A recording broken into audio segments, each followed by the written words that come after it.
আল্লাহর নবী বলেন, গুনাহ করার পরে যদি তুমি দুশ্চিন্তাগ্রস্ত হও, তোমার পাপাচার যদি তোমাকে পেরেশান বানায়, আর যদি ইবাদত করে তুমি খুশি হও, তোমার ইবাদত, তোমার বন্দিগি যদি তোমাকে আনন্দিত করে, তাহলে বন্দিগির আনন্দ এটা একটা মুমিনের জন্য ঈমানের দলিল। আল্লাহর রাসূল বলেন, ফা আনতা মুমিন, তাহলে তুমি মুমিন, তোমার ভেতরে ইবাদতের আনন্দ আছে, তার মানে তোমার ভেতরে ঈমান আছে। এ কারণে মানব জীবনে ইবাদতের আনন্দ এইটা সব সময় লালন পালন করে। অনেকে আছে ইবাদত সামনে আসলে পেরেশান হয়ে যায়, ডোলে বাড়ি মারে যদি তাহলে তাজা হয়ে ওঠে, আছে না এই জাতের কিছু। আর যদি আজান শুনে তাহলে চিন্তা করে, হায় হায় আজান দিয়ে দিছি মসজিদের পাশ থেকে জায়গা। কিছু মানুষ আছে রোজার মাস আসার আগে খালি প্রেসার চেক করে, আছে না এমন কিছু মানুষ? আপনাদের এলাকার কথা বলতেছি না, অন্য এলাকার কথা কই আর কি।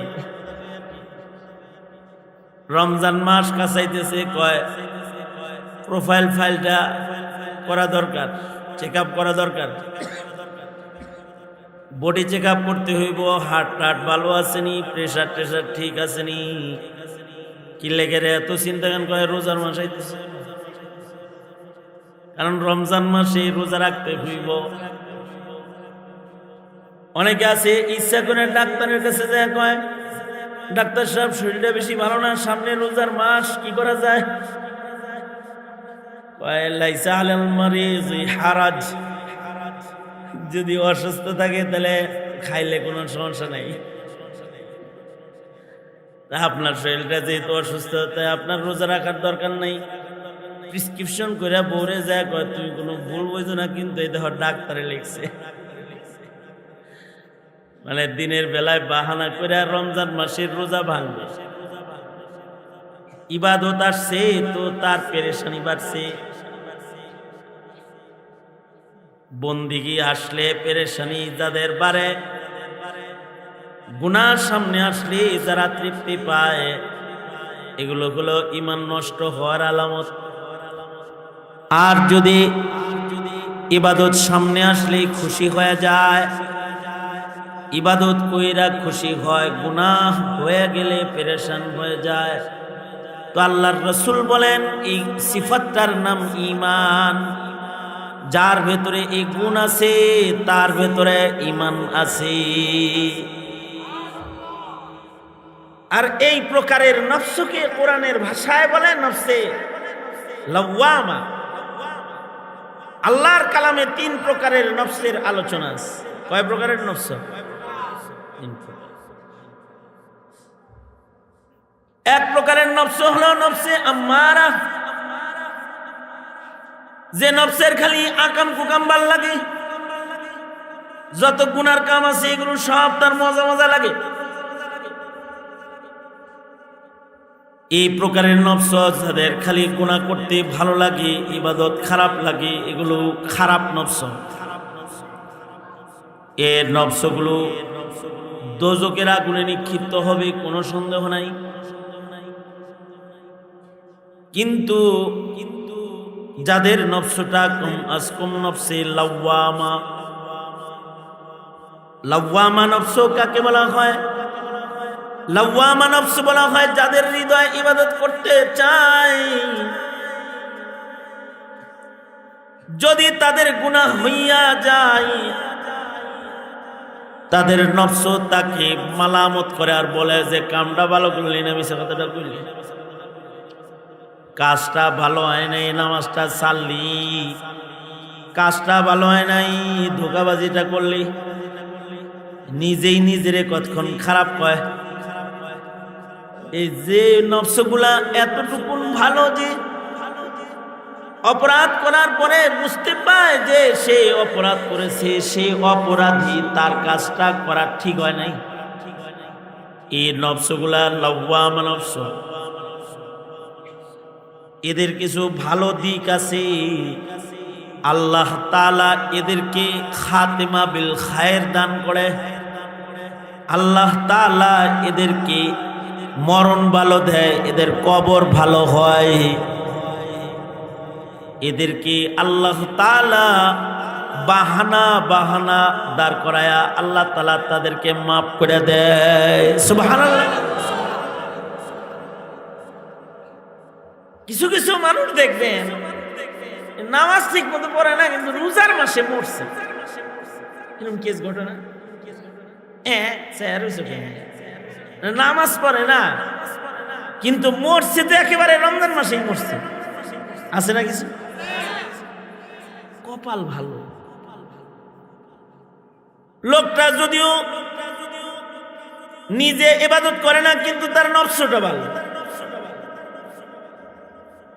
কিছু কিছু মানুষ আছে নিজে নামাজ পড়ে না, নিজে দাড়ি রাখে নাই, নিজে টুপি পরে না, এখনো সেন্টু গেঞ্জি গায়ে দিয়ে ঘুরে, কিন্তু নফসটা ভালো। ছেলেটারে হেনে বাখরনগর দিয়ে কয় বড় হুজুর এটারে মানুষ করে দিয়ে।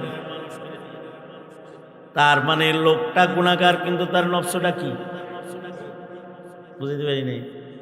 আছে না এমন অভিভাবক, হ্যার মাথায় টুপি নাই কিন্তু সন্তানের মাথায় টুপি উঠায় দিছে, হ্যার মাথায় পাঞ্জাবি নাই কিন্তু তার নফসটা ভালো নফস। সে চায় যে তার সন্তানটা নামাজি হোক,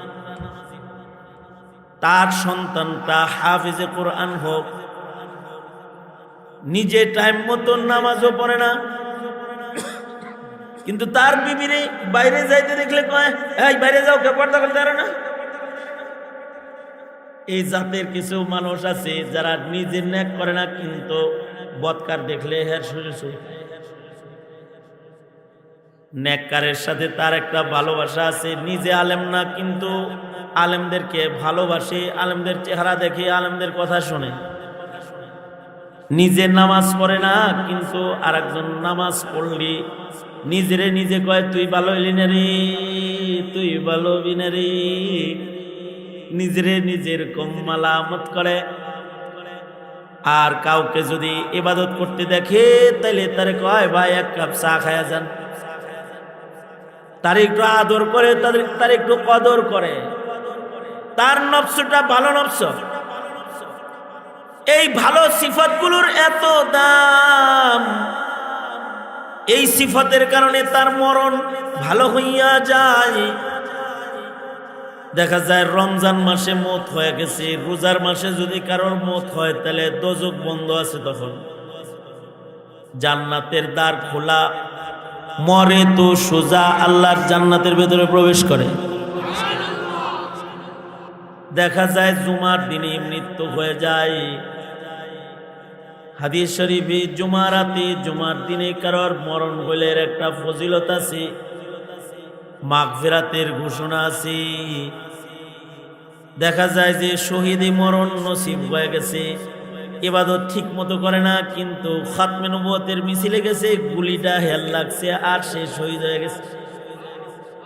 মরণটা শহীদি মরণ হয়ে গেছে, অর্থাৎ সে ইসলাম পছন্দ করে। নফস যাদের ভালো তাদের শেষ বিদায় কালমা নসিব হয়ে যায়, মরার আগ দিয়ে তাদের কালেমা নসিব হয়। কম আজ কম বুখারী শরীফে আছে, নফস ভালো হওয়ার কারণে 100 খুনের আসামি হওয়ার পরেও আল্লাহ তাআলা তওবা নসিব করেছে। সুবহানাল্লাহ। আগামীকালকে বললেন সুবহানাল্লাহ। খুন করছে কয়টা? 100 খুনের আসামি, কিন্তু আল্লাহ তাআলা তওবা নসিব করছে মরার আগে। কারণ কি? ওই যে নফস ভালো। খুন করার তালে আছে কিন্তু মাফ করার লাইন খুঁজে। 99 খুন করে একটা যায় কয় কিরে আমি তো 99টা করছি, আমারে মাফ করবনি আল্লাহ। ঠিক আছে, তাহলে তোরে রাখা লাভ নেই, 100 পুরা হয়ে যাক। এরপরও আবার দান্দা কেমনে মাপ পাওয়া যায়? নফসের ভিতরে একটা ভালো কালার আছে, এই কারণে ওয়াজ মাহফিলে আপনারা যারা বসে রয়েছেন আপনাদের নফসটা ভালো নফস আশা করা যায়। এই যে মাদ্রাসার ছাত্রদেরকে পাগড়ি দেওয়া হবে, চেয়ে দেখবেন আর শান্তি পাইবেন। আমি হাফেজ হইতে পারি নাই, কিন্তু আমার ভাতিজাটা হাফেজ হইছে। আমি হাফেজ হইতে পারি নাই, কিন্তু আমার এলাকার একটা ছেলে কোরআন মজিদ মুখস্থ করছে। আমাদের 2-4 টাকা দান সাদকায় গঠিত মাদ্রাসা বাখরনগর থেকে হাফেজে কোরআন বের হইছে। তাদের মাথার পাগড়ি পেঁচানো হবে। যাদের দিলের ভিতরে একটা খুশি, কিছু সম্পদ আমাদের হইছে, এই খুশিটাও অনেক বড় ঈমান। এই খুশিটা যাদের হৃদয়ে আছে তারা আম্মারা না, কম আজ কম তারা লাওয়ামা।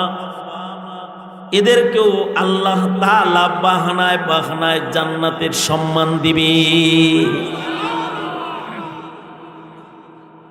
এ কারণে নফসের ভিতরে এই হালাতটাকে সবসময় লালন পালন করব ইনশাআল্লাহ। বলেন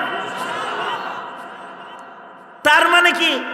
হুজুর নামাজ না পড়লেও নামাজিরে ভালোবাসতে কইছে, থাক আমি নামাজ পড়ব না, আজ থেকে নামাজিরে ভালোবাসো। যদি ইচ্ছাকৃত আবার এরকম হালাতকে লালন পালন শুরু করে দেয়, তাইলে কিন্তু নফস আম্মারা হয়ে যাবে। সুতরাং হৃদয়ের ভিতরে ভালো হালত লালন পালন করবো ইনশাআল্লাহ। বলেন তরিকাকে, ভালো কাজকে ভালো মনে করব ইনশাআল্লাহ। ভালো মানুষদেরকে ভালোই মনে করব ইনশাআল্লাহ। ভালো কাজকারীদের পক্ষে থাকবো ইনশাআল্লাহ। ভালো মানুষ যারা তাদের পক্ষে থাকবো ইনশাআল্লাহ। ওই যে যাদের নফস ভালো মানুষদের সাথে থাকে তারা ভালো মানুষের সাথে হাসর পাবে। নফস ভালো হওয়ার কারণে আল মারউ মা মান আহাব্বা। আর যদি নফসকে মুতমাইন্না কেউ বানাইতে পারে তাইলে তো কপালই কপাল। তাইলে তো মৃত্যুর সময় আল্লাহ তাআলা জান্নাত খুইলা ডাক দিয়ে দিবে। আকাবিরদেরকে মরণের সময় জান্নাত খুলে ডাক দেওয়া হয়েছে। কারোর কারোর কপাল এত ভালো যে আল্লাহ তাআলা দুনিয়াতেই তাদেরকে জান্নাতের বাশারাত দুনিয়ায় শোনায়া দিছে। তাদের বিদায় চিত্র এমন বানাইছে যে মানুষ বুঝতেছে যে জান্নাতে যেতেছে। যেমন ইমাম বুখারী রহমতুল্লাহ আলাইহির উস্তাদ ছিলেন আলী ইবনুল মাদিনী রহমতুল্লাহ আলাইহি। অনেক বড় এক মুহাদ্দিসের নাম ইমাম বুখারী রহমতুল্লাহ আলাইহি। বুখারী শরীফের ভিতরে ওনার রিওয়ায়াত দিয়ে ভরে ফেলছেন। নসিব এত ভালো, মদিনা শরীফে ওনার যেদিন মৃত্যু হলো, মদিনায় মারা গেছেন। কপালে কিরকম নসিবে কত ভালো জিনিস জটে দেখেন। যখন উনি ইন্তেকাল করেছেন ওই দিন নবীজির খাটিয়া চৌপায়া, যে খাটের পরে আল্লাহর রাসূলকে গোসল দেওয়া হয়েছে, যে খাটের ভেতরে শোয়া আপনার আমার নবীকে কাফন পেঁচানো হয়েছে, যে খাটের ভেতরে শোয়া আপনার আমার নবীকে কবরে নামানো হয়েছে। ঘটনাচক্রে যেদিন আলী ইবনুল মাদিনী ইন্তেকাল করেছেন ওই দিনই কেবল ওই খাটটাকে পরিষ্কার করার জন্য বের করা হয়েছে মিউজিয়াম থেকে। খাটটাও বাইর করছে আর আলী ইবনুল মাদিনী মারা গেছে। এবার যারা মদিনায় হাজির আছে মুহাদ্দিসরা কয় যেহেতু নবীর খাটও বাইরে বের করা হয়েছে আর আলী ইবনুল মাদিনীও মারা গেছে, তাহলে আলী ইবনুল মাদিনীকে নবীর খাটে উঠায়া কবরে লয়ে যাও। তার মানে হলো আল্লাহর রাসূলকে যে পাক পালকিতে করে কবরে নামাইছে, আলী ইবনুল মাদিনীকে ওই পালকিতে চড়ায়া জান্নাতুল বাকি কবরে নামাইছে। যে যত ভালো মুমিন হয় তার নসিব তত ভালো হয়।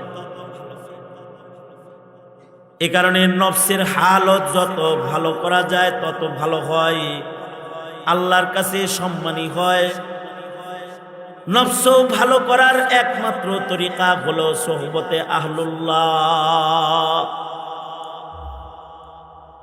এই কারণেই ইলিয়াস রহমতুল্লাহ আলাইহি চিল্লার সিলসিলা বের করছে। 40 দিন চিল্লা লাগাও, ভালো নফস আলাগোর সাথে ঘুরে আসো তো তুমি ভালো হয়ে যাবে। আসলেও তাই হয়। নিয়মিত বিড়ি খায়, নিয়মিত মদ খায় এমন মানুষ তবলিগে যায়, ভালো নফসওয়ালাদের সাথে থাইকা সে তাহাজ্জুদ পড়া শিখা বাড়ি চলে আসে।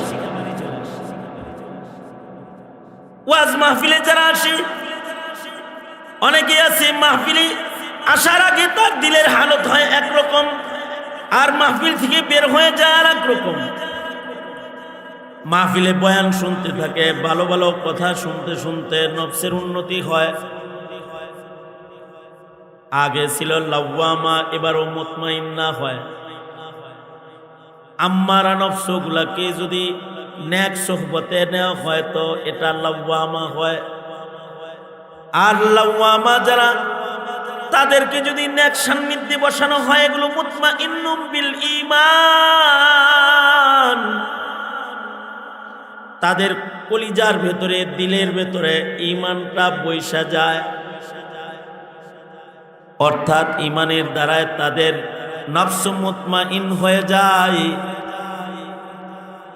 যে মানুষগুলা ঈমানের দ্বারায় নফসকে মুতমাইন বানায় ফেলবে তাদের সাথে আর জান্নাতের সাথে পর্দা হলো তাদের মৃত্যু।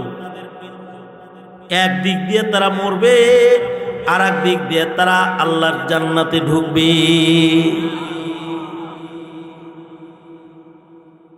এ কারণে নফসকে মুতমাইন্না বানানোর জন্য মেহনত জারি রাখবে ইনশাআল্লাহ। বলেন চিল্লা লাগাইবা কারা কারা? নিয়ত কর, নিয়ত কর। এক চিল্লা, 3 চিল্লা। এই এমনি আপনি ছিলি না? সত্য সত্য। আচ্ছা আবার তাহলে ফিরা, এক চিল্লা কারা কারা নিয়ত? এই আলেমদের সাথে নাকি নাকি ইঞ্জিনিয়ার গুলো? খালি কাদের সাথে? মনে থাকবে তো ইনশাআল্লাহ।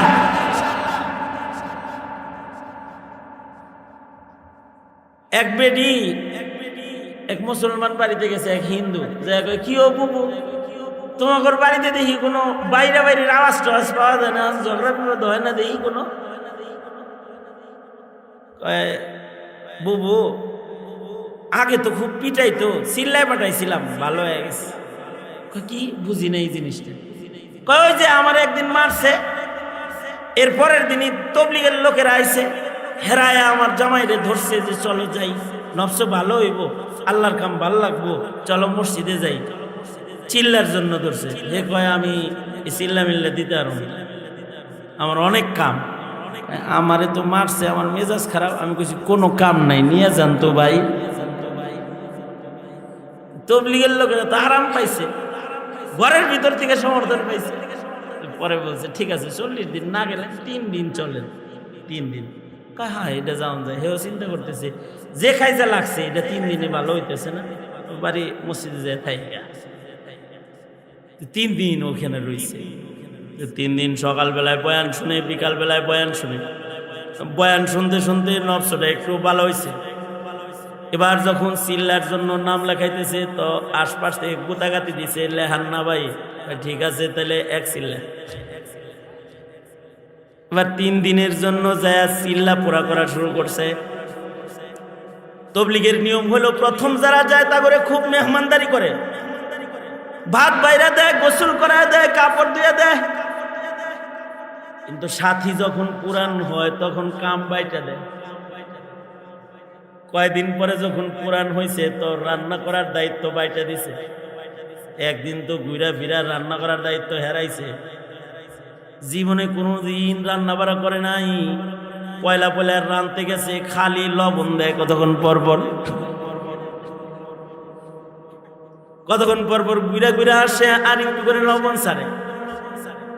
রান্না তো করছে কিন্তু তরকারিতে লবণ দিতে দিতে গোটা তরকারিটাই লবণ বানায় ফেলাইছে।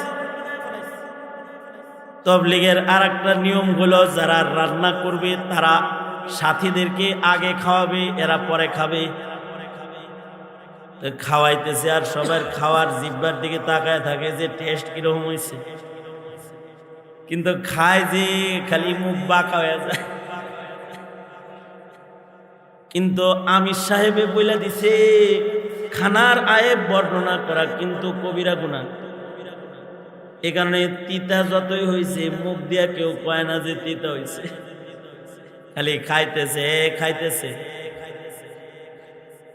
সবাই রে খানা দানা শেষ করে যে রান্না করছে হে খাইতে বসে, হে তো তরকারি মুখে দিয়ে বেকু হয়ে গেছে। হায় রে, এটা কি তরকারি রান্না করছি নাকি লবণ দিছি? গোটা তরকারি রে লবণ বানায় লাইছি। এবার নিজের তরকারি খায় নিজের মালামত করতেছে, নকশাটা ভালো হয়েছে যে মালামত করতেছে আর বলতেছে হায় রে, যে তিতা এতগুলারে খাওয়াইলি, সবাই মিলে ঘুষি দিলে মইরা কই যাইতি, কিন্তু তোর বউ রান্না করলি তোর লবণ কম হইলে চিতা দাস। কানে ধরে তওবা কর, মসজিদের ভিতরে আর কোনোদিন বললো কে ঝগড়া করবি না। এই চিল্লার ভেতরে তওবা করতেছে, আল্লাহ যে লবণ খাওয়াইছি এরপরও আমার কিছু কইছে টইছে না। এ আল্লাহ, আমি তওবা করলাম আর বললো কে ঝগড়া টগড়া করবো না। তওবা করে বাড়ি গেছি। এবার বিবি যা রান্না করে দেয় খালি প্রশংসা করে, আর কোনো ঝগড়া ঝাগড়ি নাই। পাশের বাড়ির হিন্দু বিটি এসে কয় কি ও বুবু ঝগড়া নাই কেন? কয় তবলিগে পাঠাইছিলাম, নফসটা একটু ভালো হয়ে গেছে। তাই নাকি? তাহলে তো আমাকে বাড়িটারও পাঠানো লাগবে। হিন্দু বেটি তার জামাইরে যায় কয় এই এটা চিল্লা লাগাই আসো, যাও একটা চিল্লা দিয়ে আসো। আমি হিন্দু মানুষ, আমার চিল্লা আসেনি। হিন্দু না হয় মুসলমান হও, তাও চিল্লায় যাও, এই মারো যে আর ভাল লাগে না। কারণ আলেমরা হলো নফসের শিক্ষক। আগের জমানায় নফস ভালো করার জন্য নবী রাসূল আসছেন। কিয়ামত পর্যন্ত নতুন করে আর কোনো পয়গম্বর আসবে না। নবী রাসূলের আগমন আর নতুন করে ঘটবে না। জমিনে দাওয়াত তাবলীগের নিজাম থাকবে, নসিহতের নিজাম থাকবে, এক ভাই আর এক ভাইকে ভালো কথা বলার সিস্টেম থাকবে। এর দ্বারা এক ভাই আর এক ভাইকে ভালো কথা বলবে তো তার নফস ভালো হবে। নফসের ভেতরে যখন ভালো গুণগুলা প্রবেশ করবে, আল্লাহ তাআলার কাছে বান্দাটা মাহবুব হবে। আমাদের স্বভাব হলো আমরা মানুষের অঙ্গ প্রত্যঙ্গ দেখে ডাক দিই। কেউ যদি লম্বা হয় তারে তালগাছ কয়, কেউ যদি বাচ্চা হয় তারে বেটি কয়, কেউ যদি মোটা হয় তারে ফুটবল কয়, কেউ যদি লুলা আতর হয় তাকে ল্যাংড়া লুলা বলে ডাক দেয়। মনে রাখতে হবে এই প্রত্যেকটা ডাক কবিরা গুনাহ। এক ভাই আর এক ভাইকে ব্যঙ্গ করে ডাকাডাকি করা কবিরা গুনাহ। আমাদের স্বভাব হলো আমরা মানুষের অঙ্গ দেহর দিকে দেখে মানুষদেরকে ডাক দিই, কিন্তু আল্লাহ পাকের শান হলো আল্লাহ পাক বান্দার নফসের দিকে তাকায়া বান্দাকে ডাক দিয়া নিজের জান্নাতে ঢুকাবে। এটা আল্লাহ পাকের শান। সঙ্গত কারণে নফস ভালো করার জন্য কিছু মেহনত, মত পর্যন্ত এটাকে জারি রাখতেই হবে। নফস যখন ভালো হয়ে যাবে তখন দুনিয়ার মায়া নষ্ট হয়ে যাবে। নফস ভালো হয়ে গেলে, আল্লাহর জন্য পাগল পারা হয়ে গেলে, সন্তানের মায়া জাল, পরিবারের মায়া জাল, মাল দৌলতের মায়া জাল, এগুলো কেটে ছিঁড়ে যায়। আর যখন নফস খারাপ থাকে তখন আল্লাহর ভালোবাসা থাকে না, মালের ভালোবাসা বেশি হয়, আলের ভালোবাসা বেশি হয়। সন্তান সন্ততি ফিতনার কারণ হয়, মাল দৌলত দুনিয়া ফিতনার কারণ হয়।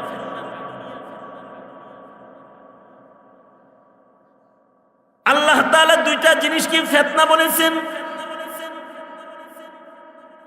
এই দুনিয়ার হায়াতে মাল দৌলতকে ফিতনা বলা হয়েছে, এই দুনিয়ার হায়াতে সন্তান সন্ততিকে ফিতনা বলা হয়েছে। মাল দৌলতের প্রতি মানুষের যে মোহাব্বত, আকর্ষণ, এই আকর্ষণটা এমন জঘন্য আকর্ষণ, এটা যদি নফসের ভেতরে শক্তিশালী থাকে তাহলে মালের জন্য মানুষ খুন করে, মালের জন্য মানুষ মিথ্যা কথা কয়, কসম খায় মিথ্যা কথা কয় মালের জন্য। আল্লাহর কসম 530 টাকা দিয়ে কিনছি,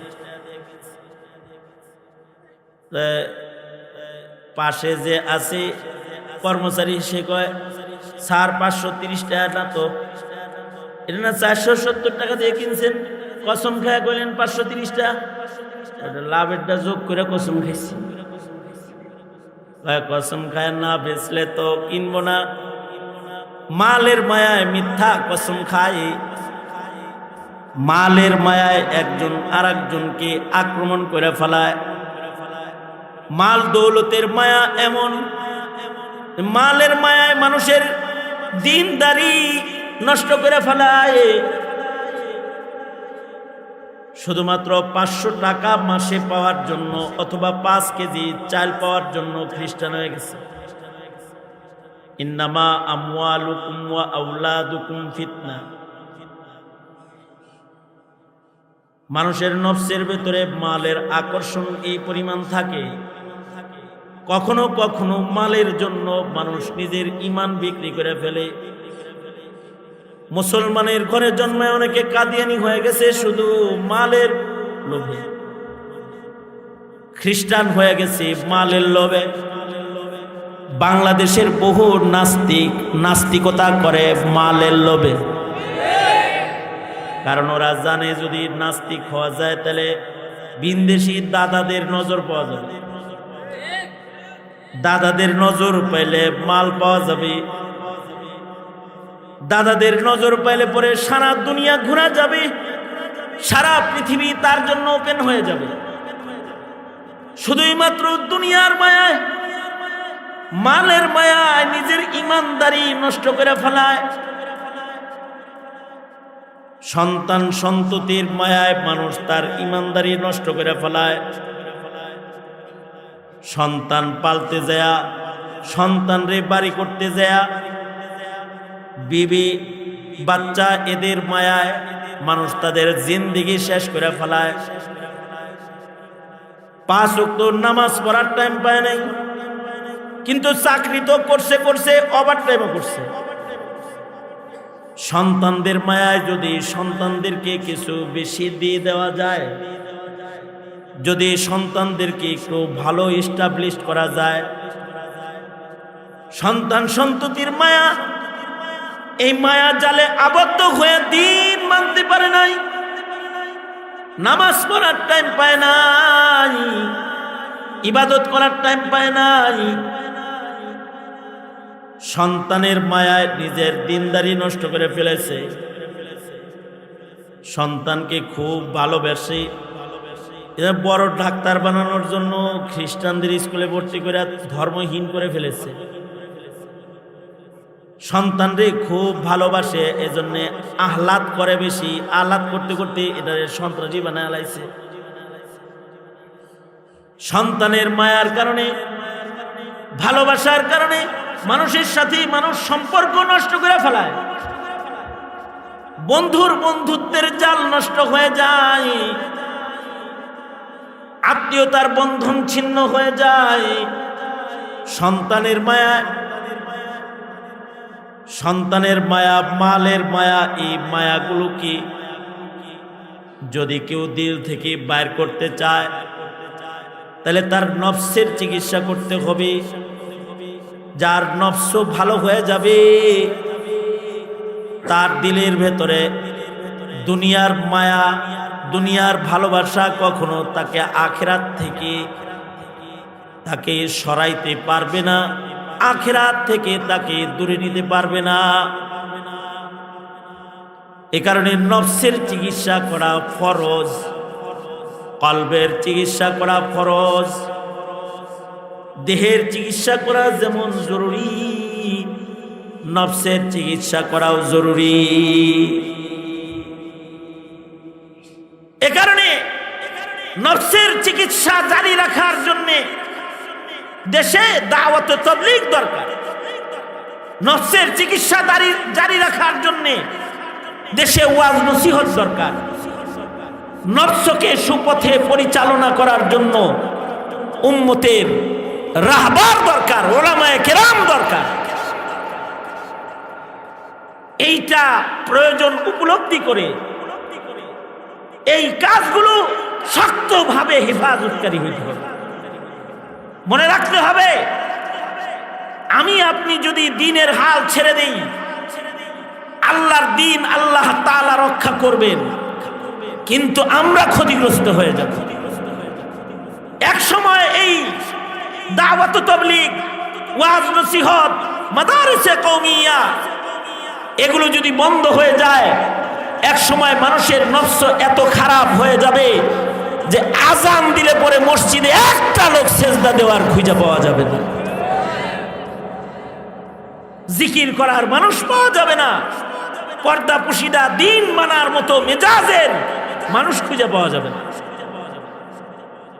আর এই মেজাজ যখন নষ্ট হয়ে যায়, তখন আল্লাহ তাআলা জালিমদেরকে মুসাল্লাত করে দেয়। অলরেডি আমরা যে সংখ্যায় 150 কোটি মুসলমান দুনিয়াতে আছি, কিন্তু আমাদের উপরে যে জালিম মুসাল্লাত, এটার বড় কারণ হলো সংখ্যায় মুসলমান অনেক আছি, কিন্তু আত্মিকভাবে মুসলমানিত্ব লালনকারী অন্তঃকরণওয়ালা মুসলমান কমে গেছে। সুতরাং আপনারা ওয়াজ মাহফিল, দাওয়াত, তাবলীগ, মাদ্রাসা, উলামা হযরত এদের পক্ষে থাকবেন না বিপক্ষে থাকবেন? কেন পক্ষে থাকবেন? এজন্য পক্ষে থাকবেন, এগুলা যদি না থাকে তাহলে জাতির নফস খারাপ হয়ে যাবে।